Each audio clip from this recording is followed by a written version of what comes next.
One part of a mammoth dated 29,000 years old. Another part was 44,000.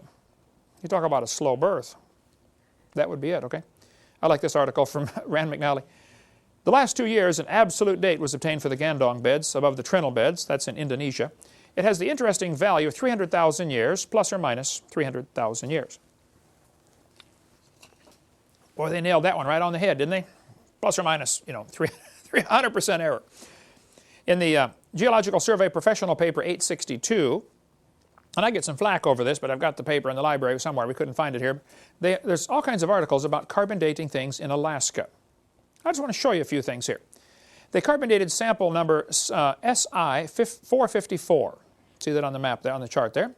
And said it was 17,210 years, plus or minus 500. Then they tested sample SI 455 and said it's 24,140 years old.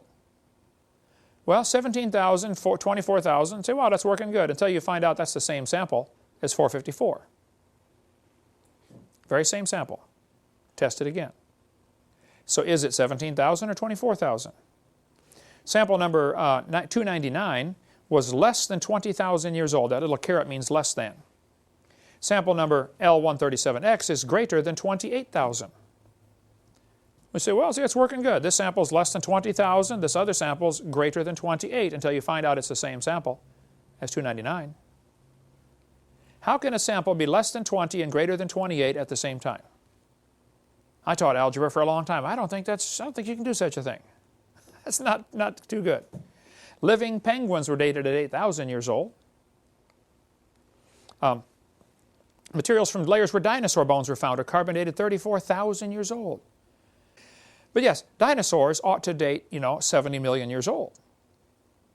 A Russian scientist dated dinosaur bones at less than 30,000 years old. Hugh Miller from Columbus, Ohio, took in 4 dinosaur bone samples and said, would you carbon date these? And they charged like $600 to carbon date something. They carbon dated them and said they're less than 20,000 years old. He said, oh, by the way, these are dinosaur bones. They said, oh, well, then they're not 20,000. We've got to test them again. Why can't they be 20,000? They said, well, we know dinosaurs lived 70 million years ago, so if you had told us that, we never would have carbon dated them. One friend of mine died here several years ago, but he was doing a lot of archaeological work, and he dug down in this well and he found layers of burned wood, which is good to carbon date because obviously, it had carbon in it. And he put them in a baggie, sample number A, from such and such a layer. How many feet down? He labeled it A. Dug down 10 more feet, hit another layer of burned wood. A city had been destroyed, or 20 feet, whatever it was. He labeled it sample B. He took them in to have them carbon dated. Paid them the $600. They said sample A is, I forget, 3,000 years old, and this one's 4,000 years old. He waited 6 months, switched the labels, took them back in, same laboratory, said, I want you to carbon date these samples. Now, sample B, the lower one, is in the top bag. Just switch the labels, and they give them the same results, 3,000 and 4,000. It doesn't work. It's never worked. Here's things to consider about carbon dating. When the sample of, you date a sample of known age, it doesn't work. If you date a sample of unknown age, it is assumed to work. That's not science, okay? As things decay, they produce helium.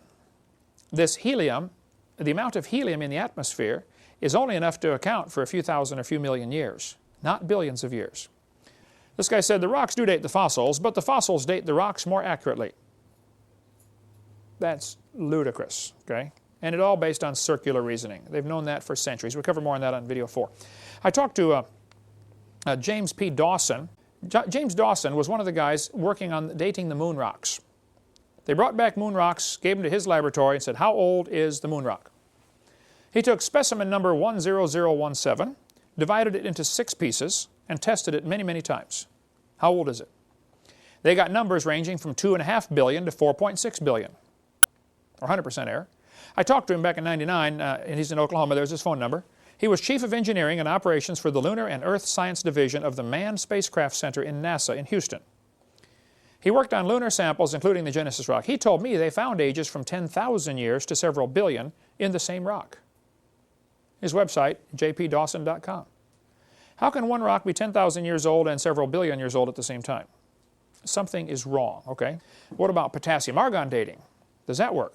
Actually, the numbers are bigger, but the problems and assumptions are exactly the same, and you can demonstrate it doesn't work. Potassium decays very slowly. This chart shows the different elements and their half-life. Carbon has a half-life around 5,700 years, but potassium, it takes 1.3 billion years with a B for half of that to disappear. Very slowly decays. By the way, I would like to point out, Your Honor, just for appeal, that all of the dating methods are based on the decay of an element. Uranium decays to lead. Potassium decays to argon. They're all moving down the periodic table, not up.